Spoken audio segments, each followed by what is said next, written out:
Good morning everyone, welcome back.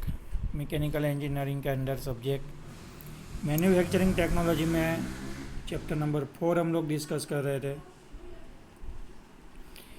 Chapter number 4 है हमारा metal shaping and forming process, जिसके अंदर हमने लास्ट लेक्चर में डिस्कस किया था टाइप्स ऑफ रोलिंग मिल के बारे में कि रोलिंग मिल में किस तरीके से बेसिक रोलिंग प्रोसेस होता है। वो आज हम डिस्कस करने वाले हैं। आज के लेक्चर में बहुत ही इम्पोर्टेंट प्रोसेस है रोलिंग के अंदर, नाम है उसका थ्रेड रोलिंग प्रोसेस। कौन से प्रोसेस के बारे में डिस्कस करेंगे? थ्रेड रोलिंग प्रोसेस के बारे में। और इस प्रोसेस के अंदर जो मशीन यूज़ होता है उसको हम लोग कहते हैं thread rolling machine. There are 3 types of thread rolling machine. Total 3 तरह के थ्रेड रोलिंग मशीन होते हैं। पहला है reciprocating flat die machine, cylindrical die machine, rotary planetary machine having rotary die and 1 और more stationary concave die segments. Clear है? 3 तरह की डाई है। दैट मीन्स कि 3 तरह की डाई को यूज़ करके हुए या फिर डाई के अंदर जो भी रिलेटिव मोशन होती है उसको यूटिलाइज़ करके हम लोग 3 अलग अलग तरीके से थ्रेड रोलिंग प्रोसेस कर सकते हैं। जो थ्रेड रोलिंग प्रोसेस हम लोग सिलेक्ट करेंगे वो किसके ऊपर डिपेंडेंट होगा? तो हमारे वर्क पीस के साइज़, दैट मीन्स कि उसके जो डायमेंशन है, लेंथ है, डायमीटर है, उसके ऊपर डिपेंडेंट है। वर्क पीस का डिज़ाइन कैसा है, सॉलिड कंपोनेंट है कि हॉलो कंपोनेंट है, वर्क पीस का मटेरियल कैसा है, और कितने नंबर ऑफ पीसीस हम लोग प्रोड्यूस करना चाहते हैं, उसके ऊपर से हम लोग 3 अलग अलग तरीके में से किसी भी थ्रेड रोलिंग प्रोसेस को सिलेक्ट कर सकते हैं एज पर रिक्वायरमेंट। अब होगा क्या? तो देखिए, बेसिक कंसेप्ट ये है कि अगर आपको किसी वर्क पीस के ऊपर थ्रेड क्रिएट करने हैं, ठीक है, जैसे आपके नट बोल्ट होते हैं तो जो बोल्ट होता है उसके ऊपर थ्रेड होते हैं। क्लियर? तो ऐसे जो सिलिंड्रिकल वर्क पीस है उसके ऊपर अगर आपको थ्रेड क्रिएट करने हैं तो उसके लिए बेसिक रोलिंग प्रोसेस यूज़ होगा। कंसेप्ट वही है रोलिंग वाला, सिर्फ डिज़ाइन चेंज हो गया है। डिटेल देखते रहे, डिटेल में क्या कह रहे हैं लोग। अगर रेसिप्रोकेटिंग फ्लैट डाई मशीन की बात करेंगे तो आप नाम के अंदर ही थोड़ा मीनिंग समझ गए होंगे। एक तो रेसिप्रोकेटिंग यानी डाई क्या होगी, रेसिप्रोकेटिंग मोशन करेंगे। फ्लैट डाई यानी डाई का जो सरफेस है वो फ्लैट होगा। बस वही कंसेप्ट है। In this process 2 die are used, one of them is stationary and another is reciprocating. अब देखिए, डिस्क्रिप्शन ज़्यादा पढ़ने में से अच्छा है कि सीधा वर्किंग के ऊपर फोकस करें। तो आप देख सकते हैं यहाँ पे फिगर में 2 तरह की डाई है, एक होगी फिक्स और दूसरी है मूवेबल। अब ये जो मूवेबल डाई है वो रेसिप्रोकेटिंग मोशन करेंगी, ठीक है, लीनियर रेसिप्रोकेटिंग। बीच में आपको क्या करना है, तो डाई को एंगेज करवाते हैं, उसके बीच में हमको क्या करना है, इस तरीके से सिलिंड्रिकल वर्कपीस को रखना है। अब ये जो फिक्स डाई है वो तो मूव कर पाएगी नहीं। क्लियर है? डाई की जो सरफेस है उसके ऊपर हमने, अब देख सकते हैं दोनों तरफ डाई की जो भी सरफेस वर्कपीस के कांटेक्ट में आएगी उसके ऊपर हमने शार्प एज कटिंग किए हुए थ्रेड रखे हुए हैं जो आपस में मैच होंगे एज पर स्टैंडर्ड। जो भी आपको थ्रेड प्रोड्यूस करने हैं उसके अकॉर्डिंगली आपको डाई बनानी है। अब वर्कपीस बीच में रहेगा यहाँ पे, और डाई क्या करेगी, रेसिप्रोकेट करेगी। तो स्लोली जो भी काउंटर से, मतलब जो भी प्रोफाइल है हमारा डाई का, उसके ऊपर जो भी शार्प एज है वो वर्कपीस के ऊपर कट हो जाएगी, और वर्कपीस के ऊपर जो हमको थ्रेड बनाने हैं तो थ्रेड बनाने वाला जो ऑपरेशन है हमारा वो कंप्लीट हो जाएगा। क्लियर है? आपको सिर्फ क्या करना है, ध्यान रखना है कि रेसिप्रोकेटिंग मोशन कर रहे हैं तब वर्कपीस और डाई का एंगेजमेंट प्रॉपर तरीके से होना चाहिए। क्लियर है? एडवांटेजेस की बात करेंगे कि अगर थ्रेड रोलिंग प्रोसेस करना है तो उसके एडवांटेजेस क्या है? तो थ्रेड प्रोडक्शन की एक बहुत ही फास्ट मेथड है। आप इस मेथड से बहुत ही फटाफट वर्कपीस के ऊपर थ्रेड प्रोड्यूस कर सकते हैं। 2000 पीसीस पर मीटर। इमेजिन कीजिए 1 मिनट में 2000 वर्कपीस के ऊपर इस मेथड से थ्रेड बन रहे। अब तक की हमने जितनी भी थ्रेड मैन्युफैक्चरिंग मेथड देखी होगी उसमें हमने लेथ मशीन पे थ्रेड बनाए, मिलिंग मशीन पे बनाए, क्लियर है, और बहुत सारी मेथड थी जिससे हमने थ्रेड बनाए। उसमें ये सबसे बेहतर और फास्ट है। दूसरा क्या है कि चीपलेस मैन्युफैक्चरिंग प्रोसेस है। उसमें चीपलेस मैन्युफैक्चरिंग का मतलब क्या है कि जब इस प्रोसेस से आप थ्रेड बनाएंगे तो कोई भी चीप प्रोड्यूस होगी नहीं, मटेरियल रिमूव होगा नहीं। तो जो चिप हैंडलिंग करने का खर्चा है, चिप हैंडलिंग करने की जो प्रोसेस है, उसके अंदर जो आपको टाइम इन्वेस्ट करना पड़ता है, हैंडलिंग, डिस्पोजेबल, ये सब के लिए जो आपको पैसा खर्च करना पड़ेगा, वो सब क्या हो जाएगा? एलिमिनेट हो जाएगा।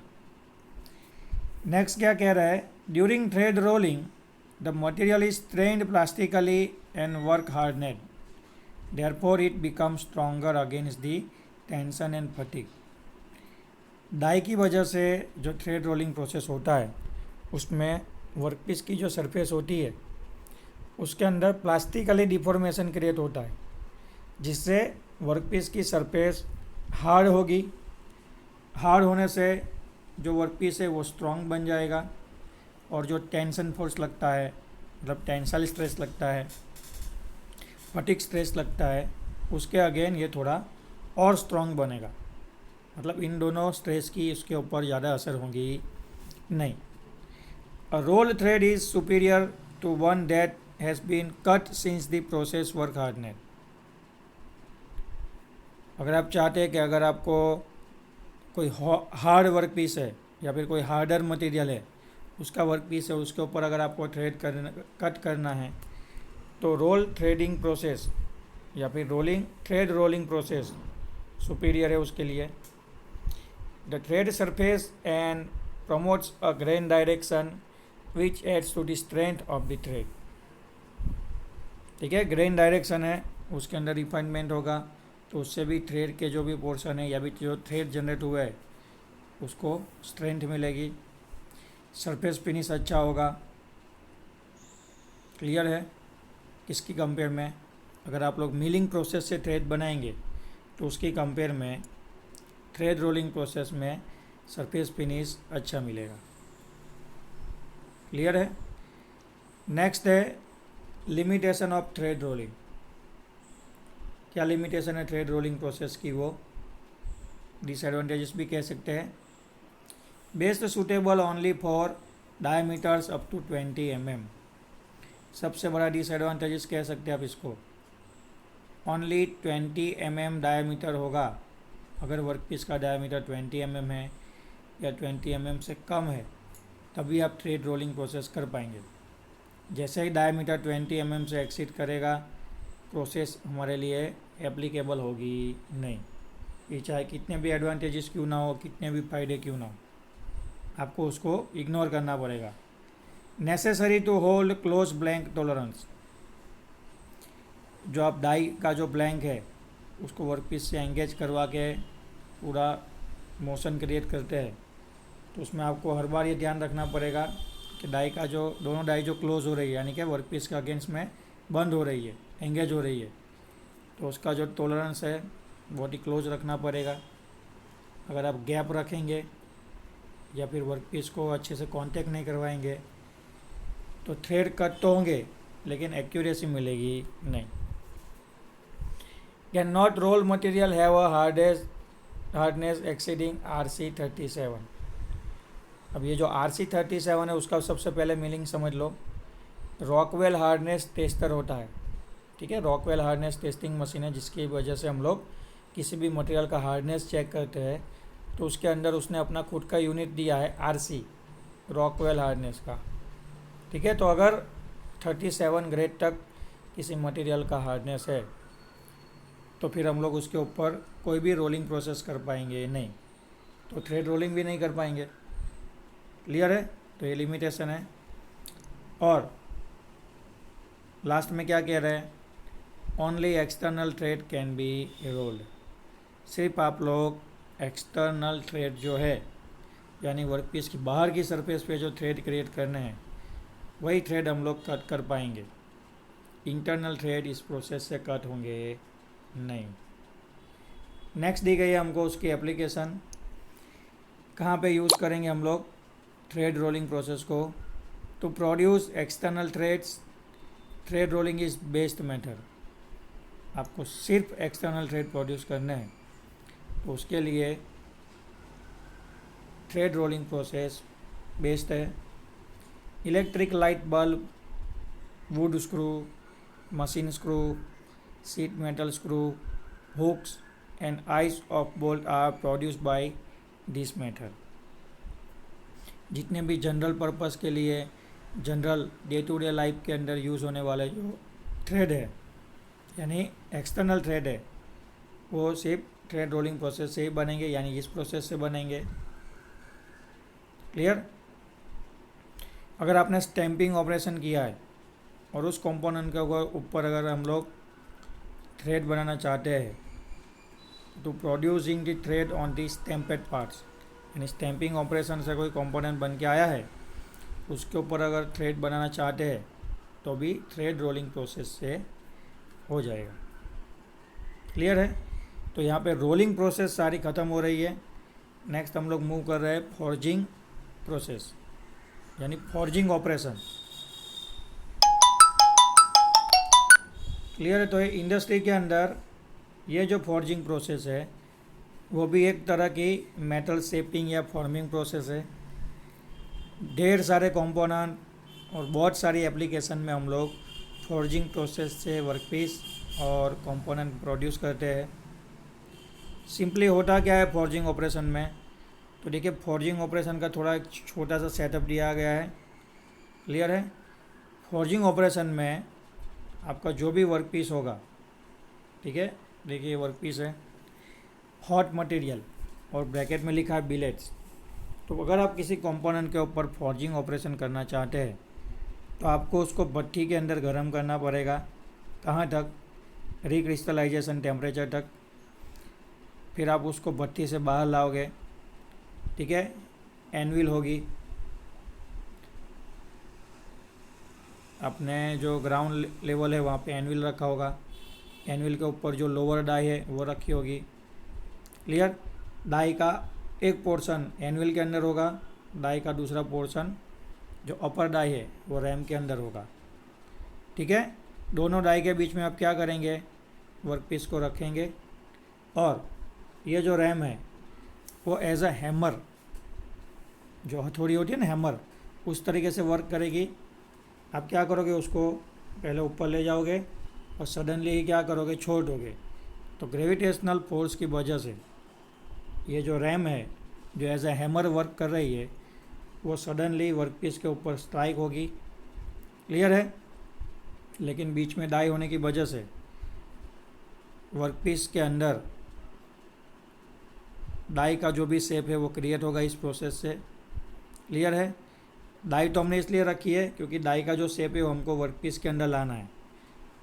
एनविल क्या करेगी, वर्कपीस को सपोर्ट करेगी और रैम क्या करेगी, एज अ हैमर क्या करेगी, जो कंप्रेसिव फोर्स चाहिए हमको फॉर्जिंग ऑपरेशन के लिए वो डेवलप करेगी। अगर आपको ये थोड़ा समझने में प्रॉब्लम हो रहा है तो सारी चीज़ें भूल जाइए। जो हमारे लोहार होते हैं ब्लैक स्मिथिंग, वो लोग क्या करते हैं, तो वो लोग भी यही प्रोसेस करते हैं। एक छोटी सी भट्ठी होती है, वहाँ पे वो लोग वर्क पीस को गर्म करते हैं। जैसे ही वर्क पीस गर्म हो जाएगा बाहर निकालेंगे, एनविल के ऊपर इसको रखेंगे और ऊपर क्या करेंगे, ज़ोर ज़ोर से हथौड़ी मारेंगे, हथौड़ा, हैमर। तो वो भी हमारा फॉर्जिंग प्रोसेस है।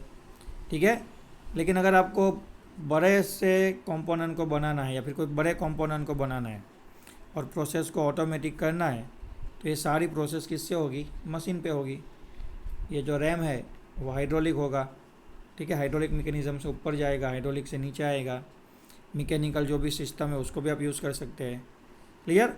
तो कंसेप्ट वही है, सिर्फ क्या किया है तो कि भाई इंडस्ट्री के अंदर, इंडस्ट्री में क्या होता है तो कि भाई ढेर सारे कंपोनेंट बनते हैं, मास प्रोडक्शन होता है, बड़े बड़े ऑर्डर आते हैं, कंपोनेंट की साइज़ भी बड़ी होती है। तो ऐसे टाइम पे आप ये जो फॉर्जिंग ऑपरेशन है वो मैन्युअली नहीं कर सकते, इसके लिए आपको ये मशीन वाला सेटअप लाना पड़ेगा। तो इसके लिए इस तरीके से रैम होती है जो हैमर की तरह वर्क करेगी, बाकी तो सारी प्रोसेस सेम है। कौन से मटेरियल में से हम लोग फॉर्जिंग ऑपरेशन करके वर्कपीस क्रिएट कर सकते हैं? Aluminium alloy, copper alloy, low carbon steel. ठीक है, लो कार्बन स्टील होता है वो, एलॉय स्टील, निकल alloy, tungsten alloy, magnesium alloy, tungsten alloy नहीं, टंगस्टन एलॉय आ गया, magnesium alloy, titanium alloy and beryllium. लगभग मैक्सिमम जो इंडस्ट्रियल में यूज़ होने वाले मटेरियल है, जो धातु है, वो सब आ गई है। तो इन सारी मेटल के ऊपर हम लोग फॉर्जिंग ऑपरेशन करके कंपोनेंट बना सकते हैं, जिसे हम लोग बोलते हैं मेटल शेपिंग या फिर मेटल फॉर्मिंग प्रोसेस। ओके, यहीं तक रखते हैं आज के लेक्चर में।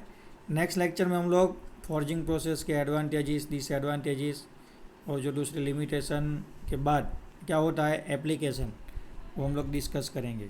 क्लियर है? तब तक के लिए थैंक यू।